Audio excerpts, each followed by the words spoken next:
bienvenue aux voyageurs. Nous allons rejoindre gare de Saint-Pierre-des-Corps. Notre TGV sera direct jusqu'à Bordeaux, Saint-Jean, son terminus.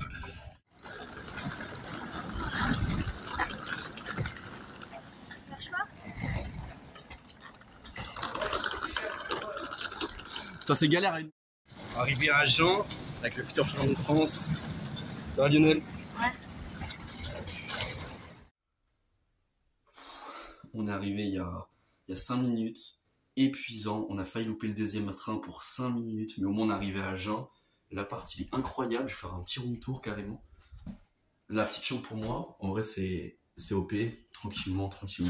Ensuite on a la petite chambre pour Zoya. Elle n'a pas eu le choix. Hop, tac. Ensuite, 2 petites toilettes là derrière. Un ici. Un ici.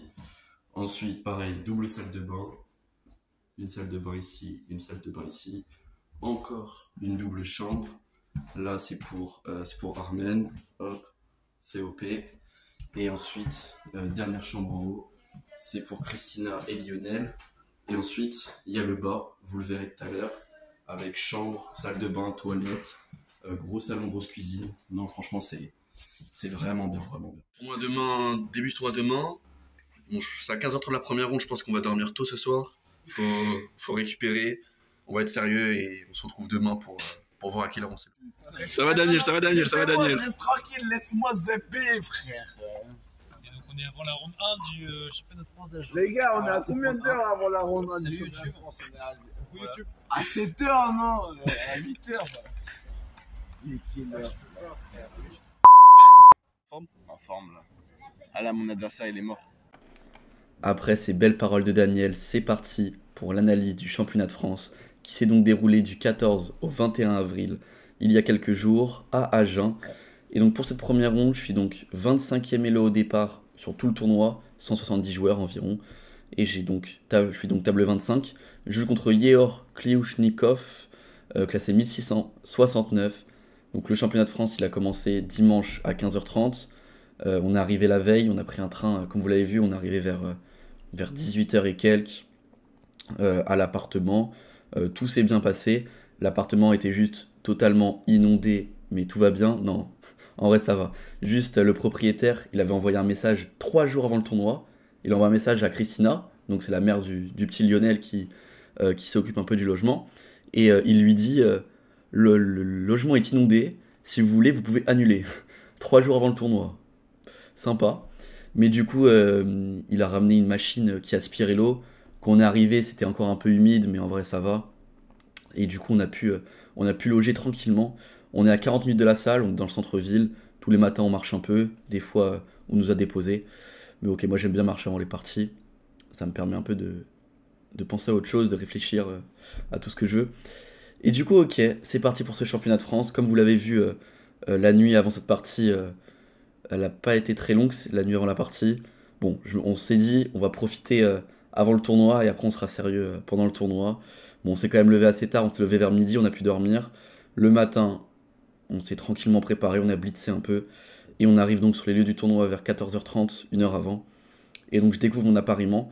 Je peux pas trop me préparer parce qu'il n'y a pas trop d'infos sur mon adversaire. Classé 1169, je trouve pas de partie. Je me dis juste que je vais jouer E4 pour cette première partie et je verrai au fil du tournoi ce que je joue. Comme vous l'avez vu, je joue aussi cavalier F3, E3 de temps en temps ces derniers temps. Je me suis dit que ça pourrait servir dans le tournoi, mais pour l'instant, contre un joueur 400 points elo en dessous, pas besoin de sortir ce genre de choses normalement. Du coup, ok, j'arrive donc sur le lieu du tournoi. D'ailleurs, ça, je vous l'ai pas dit, mais la veille, quand on est sorti, je crois que c'était le jour de la malchance. On est bien habillé et tout, on sort, on passe en dessous d'un immeuble, et là, d'un coup, il se met à pleuvoir. Je me dis, attends, mais j'ai regardé la météo, il devait pas pleuvoir. Je regarde les vêtements d'Armen devant moi, c'était pas de la pluie, c'est des pigeons qui nous ont chié dessus, clairement, c'était affreux. En vrai, on a eu de la chance, c'est surtout passé à côté, mais on était quand même inondés de caca de pigeons. C'était affreux, du coup, on a dû se laver un peu avant d'y aller. C'est donc parti pour l'analyse de la première ronde. C'est parti. Du coup, contre Yéor, j'envoie donc E4 comme prévu. Et il me répond C5. Ça va donc être une sicilienne. Je sais pas encore laquelle. Il peut en jouer différentes. En tout cas, je joue cavalier F3. Et Yéor répond cavalier T6. Donc là, je me dis, ok, est-ce que j'envoie une Rossolimo avec fou B5 ou est-ce que j'ouvre la sicilienne avec D4?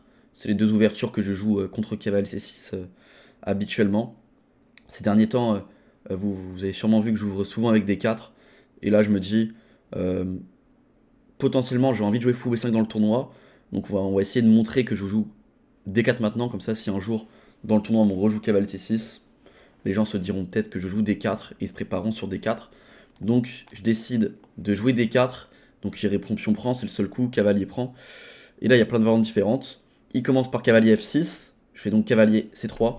Et là, il y a plein de variantes différentes, encore une fois. On a E5, on a E6, on a Dame B6. Et c'est les trois lignes principales. On a D6 aussi qui existent. On va dire que c'est les 4 lignes principales. Et mon adversaire va me surprendre dès le 4e coup. Il envoie les 5e coups. Il envoie G6. Bon. Je connaissais pas le coup. Au départ, je me suis dit, soit c'est une erreur, soit c'est correct, ça va retransposer dans des potentiels dragons, mais il a pas mis le pion en D6. Donc je me dis que si j'essaye de faire le setup de base attaque anglaise, bah je vais perdre un temps. Parce que dans la dragon, on joue D6 puis D5. Là, il n'avait pas le pion en D6, donc il jouera D5 directement. Donc je me dis que si je fais un setup normal, je vais juste avoir une dragon avec un temps en moins. Donc je sais très bien que je peux pas faire un truc classique. Je peux pas faire fou E3, etc. Donc je me dis, bah, s'il a pas joué D6, ni E6, ni E5, ni Dame B6, il me pose pas une question, c'est que je dois jouer quelque chose avec E5 pour venir embêter le cavalier. Pour l'instant, le cavalier est en C6. Je fais donc cavalier prend C6. Il fait donc B prend et je fais E5. S'il avait fait D prend, j'aurais fait Dame prend Dame, Roi prend, Fou C4. On force le roi à revenir en E8 et potentiellement E5. Voilà, ça peut continuer comme ça. On remarque que je vais avoir un bel avantage dans cette finale. Il a 3 îlots de pion, j'ai des pièces plus actives, plus d'espace. Bon, c'est un bel avantage. Donc, il fait B prend. Et là-dessus, j'avais prévu de faire E5. C'est la partie. Je fais donc E5 et je me dis que pour moi, il va soit jouer cavalier H5, soit cavalier G8. Je regarde même pas d'autres coups, hein, parce que toutes les autres cases, ça donne du matériel. Donc sur cavalier H5, j'avais prévu de juste me développer. Fou C4, D5, take. Potentiellement Dame F3, Fou B3 pour éviter l'échange. S'il prend, on reprend du pion A et on ouvre la colonne. Et derrière, on va se développer tranquillement. Encore une fois, j'ai un bel avantage. Il a 3 îlots de pion, une grosse faiblesse. Ça peut vite être compliqué pour lui. Du coup, je me dis, bon bah, pareil, cavalier G8, c'est très lent. Je me dis, bon bah, je suis juste très bien. En fait, G6, c'est pas bon. Et là, après 10 minutes de réflexion, il me joue cavalier D5. Je me dis, what? C'est quoi ce coup? Bon bah, j'ai pas le choix. Si je prends pas, il va avoir un bon cavalier en D5. Donc cavalier prend, pion prend, dame prend, tour B8. Ok, j'ai un pion de plus. Je me dis, mais c'est bizarre. Il a pas l'air... il a l'air normal. J'ai l'impression c'est... Tout va bien pour lui là. Je me dis, attends, mais il y a un truc que je capte pas, c'est pas possible. Je me dis, ok, il veut jouer peut-être avec fou B7, fou G7. Mais je me dis, enfin, je vais pouvoir défendre tranquillement ce que je veux. Enfin, j'ai aucun souci.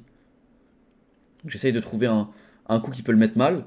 Je me rends rapidement compte qu'avec la tour en H8 et le pion A7, peut y avoir des petits problèmes de dame D4, rapidement avec E6.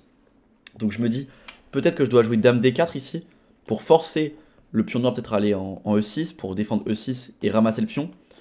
Donc je calcule différents trucs. Sur fou G7, je me dis peut-être que je ferai F4. Et je me dis, ok, bon bah, je vais faire dame D4. Et au moment où je joue dame D4, je note mon coup. Et je me dis, merde, attends, mais... Je voulais faire dame D4 puis E6, mais pourquoi je fais pas E6 d'abord en fait? Parce que s'il fait D prend, bon bah là il est totalement perdant. Enfin, il y a plusieurs coups qui gagnent, il n'y en a pas qu'un seul. Mais on peut déjà jouer dame E5 tout simplement, qui va gagner au moins une tour. Pareil, s'il fait F prend, dame E5, gagne une tour. Et s'il prend pas et qui joue par exemple fou G7 pour se développer, bah je gagne un deuxième pion. On peut jouer fou H6 par exemple ici, avec l'idée que s'il prend, on a dame E5. Et s'il prend pas, bah il n'a pas tellement de coups. Il peut jouer par exemple dame C7, et nous on va faire prise, prise grand roc, et on a 2 pions de plus. Plus aucun jeu. 2 pions de plus, pion passé. Pas d'activité pour ces pièces, la partie est terminée. Dommage que je m'en suis rendu compte un peu trop tard, et aussi clairement ça terminait la partie, hein. Totalement, vraiment totalement. En fait, j'ai oublié que la tour était en B8 et donc elle était plus défendue. C'est dommage, ok. J'ai donc fait dame D4, il fait donc fou G7, il se dit que si je prends, il va reprendre. Par exemple fou D3, fou B7, petit roc, dame C7, F4 pour parer la menace, dame C6 pour remenacer, et tour F2. L'ordi dit que ça, c'est la meilleure ligne pour les blancs sur fou G7. Je l'ai calculé, dame prend A7, mais je me suis rendu compte que, là vous le voyez, les noirs vont avoir un peu de jeu. Je me dis que ces pièces vont vite arriver sur mon roi. Alors oui, j'ai encore un pion de plus, mais je trouvais que j'étais trop passif. J'aimais pas cette position. Finalement, c'est ce que conseille l'ordi. J'ai préféré jouer F4, qui est le deuxième coup de l'ordi. Tranquillement, on défend le pion. Je m'attendais à qu'il fasse D6 potentiellement ici, pour essayer de jouer un peu sur le clouage. Genre en mode, si je prends le pion A7, il fait fou F5. Attaque mon pion, défend sa tour, et il va venir ramasser le pion E5. Je m'attendais à quelque chose comme ça de sa part. Mais il joue dame C7, qui est tout à fait correct aussi. Je fais donc fou D2. Et là, directement, j'active mon mode comédien à 10 000%. Et là, je pense honnêtement, je mérite un Oscar. J'étais bouillant à ce moment-là. À ce moment, je me suis dit, je suis inarrêtable. C'est pour moi cette année, champion de France. Je joue fou D2. Je note mon coup. Je regarde la partie d'à côté pendant genre 30 secondes. Et d'un coup, je reviens sur la partie. Je regarde sa dame. Je regarde mon pion C2. Et je fais comme ça. Et je vois qu'il me regarde. Parce qu'en fait, surtout, j'ai fait ça parce que depuis le début de la partie, il était trop bizarre. Il faisait que me regarder dans les yeux, il voulait pas lâcher mon regard. Donc je me dis, forcément, il va me regarder quand je vais faire ça. Et là, je suis en mode comme ça. Je regarde à gauche, à droite. Je regarde dans le vide. En mode totalement dépité. Et je me lève. Comme ça, moi, j'ai pas besoin de faire trop de comédien. En mode un peu énervé. Je reviens sur ma chaise. Ça a marché. Dame prend C2. Et là, je me suis directement dit, c'est bon. C'est bon, je peux aller jouer au théâtre, c'est fini. Donc ici, pourquoi dame prend C2 est une erreur? Parce que du coup, sur tour C1, il va juste perdre du matériel. Qu'est-ce qu'il aurait dû faire à la place? Il peut ici jouer D6, par exemple, pour jouer sur le clouage. J'avais prévu de jouer fou C3 pour défendre ça et ça. Petit roc, prise. Fou prend, prise. Ça pouvait arriver dans cette finale-là. J'ai un pion de plus, mais j'ai quand même une mauvaise structure, donc c'est encore compliqué à continuer. J'ai un avantage, mais il faut encore bien travailler. Mais du coup, il joue dame prend C2. Et là, ni une ni deux, j'envoie donc tour C1.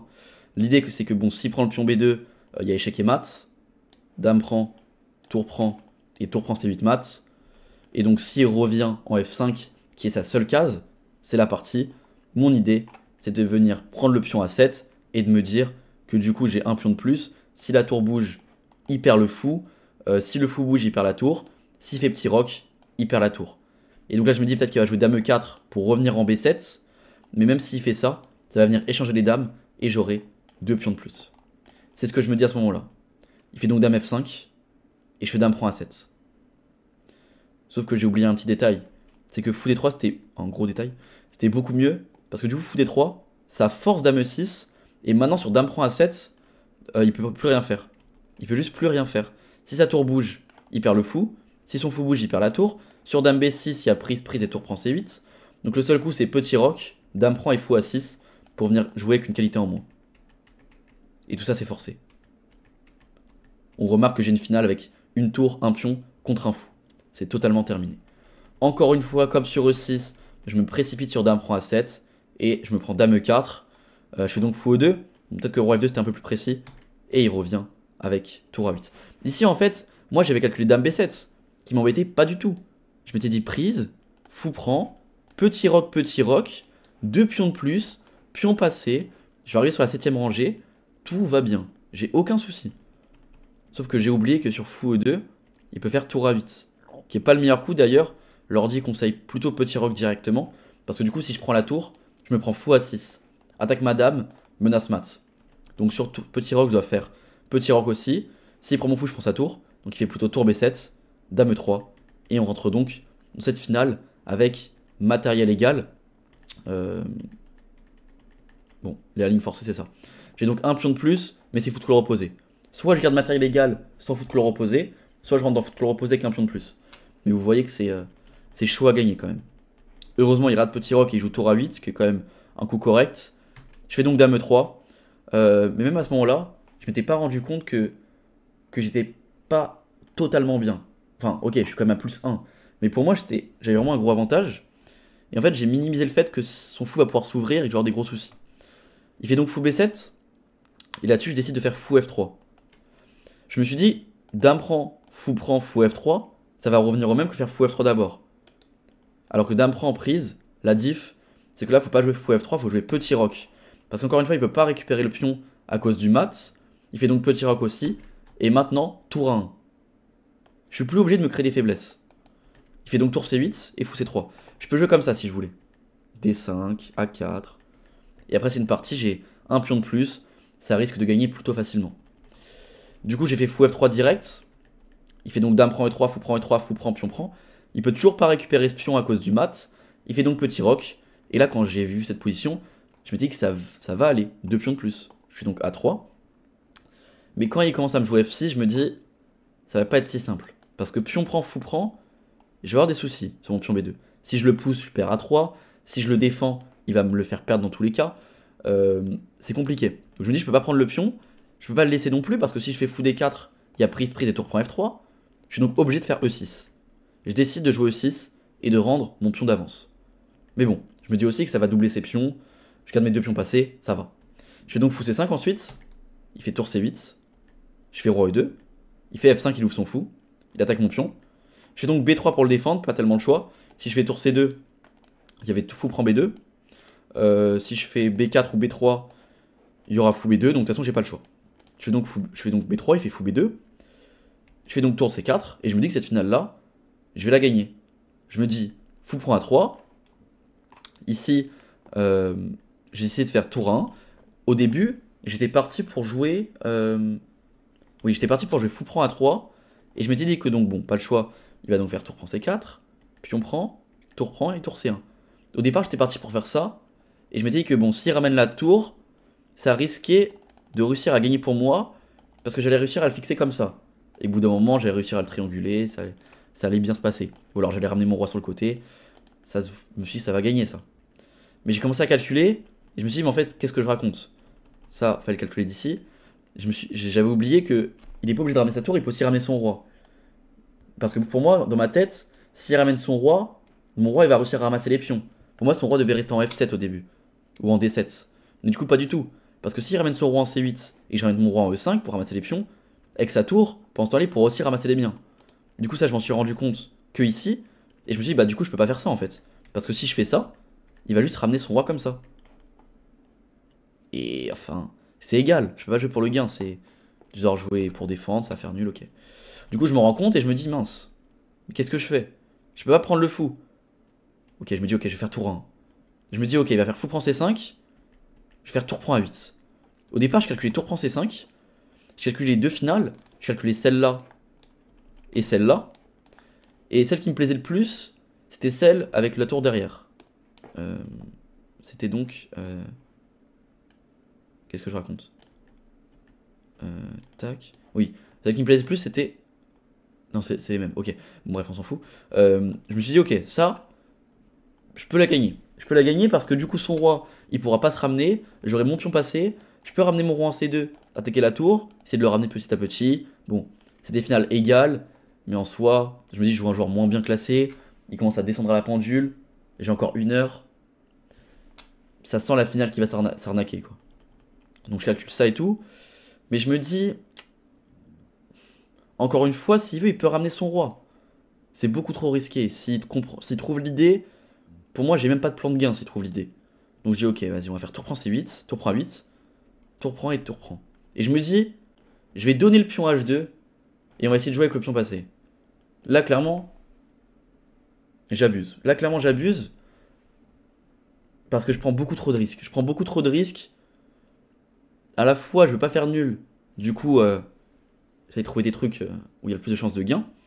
Mais à la fois, je commence à donner beaucoup trop de pions. Je fais donc tour A2. Je fais roi D3. Je fais tour prend H2. Je décide de faire tour C1 pour faire tour B1. Il fait tour F2. Si je fais roi là, je vais me prendre tour là. Suivi de sur tour C3. Et je peux plus bouger une pièce. Il ramènera son pion à dame. Je peux donc plus défendre mon pion. Je fais donc tour B1. Tour prend. Roi C4. Tour prend F4. Roi C5. J'ai 4 pions de moins contre un 1600. Avec les blancs. Ok. Il commence à perdre du temps à la pendule. Il a plus qu'un quart d'heure. Je me dis, mon objectif, ça va être de le faire perdre un maximum de temps pour qu'à la fin, j'arrive à créer des problèmes et qu'il ait plus assez de temps pour trouver les coups. Même comme ça, je me dis, ça va être chaud. Il fait donc G5. Je fais B4. Et là, je vois qu'il réfléchit beaucoup. Mais vraiment beaucoup. Il était à 17 minutes. Il en aura plus que 4 minutes après ce coup. Il a réfléchi 13 minutes. Je pense qu'il a tout calculé. Il a calculé, il revient avec son roi, il pousse ses pions, il sacrifie la tour, il pousse quel pion, il en pousse qu'un seul, il en pousse deux, il en pousse trois, il revient à la fois que la tour et à la fois il pousse les pions. Je pense qu'il a essayé de tout calculer. Et au bout d'un moment, il a dû un peu trop s'embrouiller, il a pété un câble, et il s'est dit, le pion B4 il va être trop dangereux. Et qu'est-ce qu'il a fait après 13 minutes de réflexion? Tour prend B4. Ici, la bonne défense, c'était plutôt de faire roi F7 et de revenir avec la tour ici. C'est la seule défense en fait. Si tu ramènes pas ta tour comme ça va être chaud. Et à partir du moment où tu es là, tu vas sacrifier la tour maintenant. C'est quoi la différence? C'est que là, quand il sacrifie la tour, les pions sont comme ça et le roi est comme ça. Et mon roi est à l'opposé. Quand il sacrifie sa tour, la position est comme ça. Il a un temps en moins de pions, 2 temps en moins de roi. Moi j'ai 2 temps en plus avec mon roi. Et ma tour est encore mieux placée. J'ai donc gagné 5 temps et ma tour est mieux placée. Donc bien sûr, il fallait attendre le plus possible, ramener la tour derrière le pion et la sacrifier au dernier moment. Il fait donc G4. Et quand je vois cette position, je repense à la partie de Joachim Muhammad, il y a maintenant peut-être 2 tournois à Budapest, je sais plus c'était lequel, soit le premier, soit le deuxième, peut-être que certains ont la rêve de la partie. Il avait joué une finale, ou peut-être pas c'était à Budapest, peut-être c'était avant, je sais pas. Mais il avait joué une finale, parce que je me rappelle, j'avais vu la partie en direct. Il avait son adversaire, ou alors c'était lui, il y avait 4 pions contre une tour. Et je m'en rappelle parce que j'avais l'ordi à côté, et je voyais les coups de défense et les coups d'attaque, c'était vraiment le bordel. À chaque fois, l'ordi, il passait de gagnant, égal, perdant, gagnant, égal. Enfin, je voyais que c'était très très chaud, mais sur une bonne défense de la tour et une bonne défense de l'attaque, enfin, les deux joueurs jouent correctement, ça fait match nul normalement, avec 4 pions. Donc quand je vois tour prend B4, je me dis, je pense que c'est match nul. Il y a un 5ème pion, mais c'est un pion doublé. La seule configuration où je vois que le pion peut servir, c'est si je ramène mon roi, et en gros à un moment, il va vouloir, genre imaginons que je suis comme ça, il va vouloir dévier mon roi pour que je prenne le pion et qu'il aille à dame, et ensuite il ramènera l'autre pion pour le resacrifier. Et bon, c'est compliqué, je sais pas si vous avez compris ce que je veux dire, mais je vois une configuration où le pion peut servir, mais je me dis quand même ça doit être égal. Surtout que mon roi est très bien placé, la case E5 est très importante, c'est la case clé, il faut pas laisser le pion E5 pousser. Donc je me dis bah ça doit être nul. Donc bien sûr ici, si je me dis c'est nul, je joue le gain. Je fais donc roi D4, il fait roi F7. Je fais tour là. Je me dis que si je fais roi E5, il va pouvoir jouer rapidement H5 et j'aurai pas le temps de bloquer son pion. En fait, je vais arriver là-dedans et je me dis ça c'est match nul tellement facilement. Les noirs ne pourront plus avancer, les blancs non plus. Ça va juste faire match nul très facilement. Donc je me dis, il faut pas que je laisse faire match nul, même si lui, je pense qu'il a envie de gagner, mais indirectement, il va sûrement jouer des coups qui vont se rapprocher de la nulle et s'éloigner de ma victoire. Je fais donc tour là. Je me dis que s'il fait roi F6, c'est la partie, je ferai tour F8. S'il fait roi G5, mon idée c'était de faire roi E5. Et là, j'avais calculé pendant longtemps. H5, tour échec, roi là, roi là. Et j'avais calculé cette finale pendant très très longtemps. J'ai calculé donc E5, roi prend E5, roi G3, roi prend F5 et roi F2. Et je m'étais dit que ça normalement, ça devait gagner pour moi. Parce que du coup, dès qu'il pousse le pion, il le perd. Dès qu'il pousse, il le perd. Et le truc E5... Ouais, c'est ça que j'ai oublié. Prise, ouais. Voilà, ça. Ouais. Ouais, c'est ça que j'ai oublié. Et encore une fois, voilà, je vous parlais du deuxième pion. Ça, c'est la différence. Ici, en fait, je m'étais dit que s'il faisait roi G5, j'avais cette idée-là. Mais encore une fois, quand j'ai calculé, j'avais oublié le pion doublé. Et là, il peut venir sacrifier le deuxième pion pour venir gagner. Alors que si on l'enlève, enfin, pour faire un match nul. Si on l'enlève, ça, c'est gagnant pour moi, quand même. Je pense. Attends, on va faire un test. C'est gagnant pour moi ou pas? On met la même pause. Ouais, c'est gagnant pour moi, ok. Du coup, j'ai oublié ce pion. Bon, heureusement, il n'a pas joué roi G5. Il fait donc roi G7. Je fais donc tour E8. Il fait roi F7, je fais tour H8. Je me dis, dans sa tête, il avait 4 pions de plus. Il a encore 5 pions pour la tour. Il doit se dire, je joue pour le gain. Donc là, aspect psychologique, si lui il a envie de jouer pour le gain, moi aussi je joue pour le gain, mais il ne le sait pas. Je vais donc faire semblant de jouer pour le match nul, le faire tilt, et essayer de le faire jouer un coup risqué, où il voudra jouer le gain, sauf qu'il a plus que 2 minutes à la pendule, j'ai encore 50 minutes, donc lui ne pourra plus réfléchir, moi je pourrai réfléchir. Et j'ai 400 elo en plus. Donc je me dis, on va essayer de le faire tilt comme ça, et le pousser à l'erreur. Il revient, je reviens. S'il revenait, je pouvais pas revenir, sinon ça allait faire 3 fois. J'avais donc décidé de partir en A8 là-dessus. J'avais prévu ça. Mais du coup, bingo, il joue le gain, c'est bien ce que je pensais. Il fait donc G3. Son pion menace d'aller à dame, je fais donc roi E3. Il fait F4, si je le prends, son pion va à dame. Je fais donc roi F3. Il fait roi F7, je fais tour H8. Il fait roi G7, je fais tour E8. S'il revient, je peux pas revenir, je devrais partir. Et ici, il fait roi F6. Son roi ne peut pas avancer. S'il pousse le pion H, j'aurais fait tour prend E7. Bon, c'est encore nul, mais on se rapproche du gain quand même. S'il avait fait E5, il y a tour prend E7 aussi. Du coup, en fait, si vous voulez éviter le nul, le seul coup, c'est roi F6. Sauf qu'il y a un problème sur roi F6. C'est pas comme roi F7. Là, j'ai tour F8. Et avec 30 secondes à la pendule, il joue roi F6. Et directement, je saute sur la table et j'envoie roi prend F4. Parce que la différence, c'est que le roi n'est plus en F7. Donc j'attaque le pion comme ça. Mais là, il n'est pas encore dépité. Donc je me dis qu'il a fait exprès de faire roi F6 en se disant que si je prends le pion, il reviendra en F7 et derrière, son pion va à dame. Mais pas du tout. Il fait donc roi F7 et maintenant, je fais tour H8. Tour A8. Il fait donc roi F6 parce que s'il pousse le pion, je vais venir défendre.